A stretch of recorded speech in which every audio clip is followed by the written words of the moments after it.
యాదగిరిగుట్ట శ్రీ లక్ష్మీ నరసింహస్వామిని దర్శించుకున్నారు రాష్ట్ర మంత్రి శ్రీధర్ బాబు. ఇక అర్చకులు ఆలయ సాంప్రదాయ ప్రకారం మంత్రికి స్వాగతం పలికారు.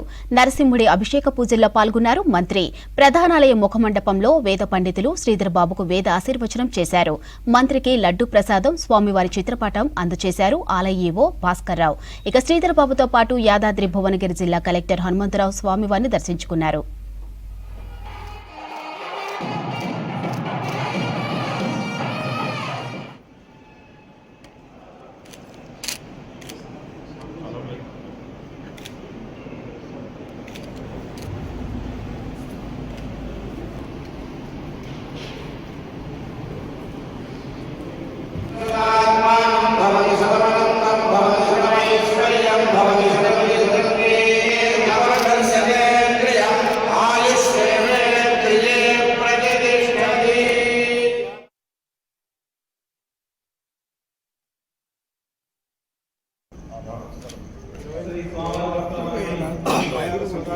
సార్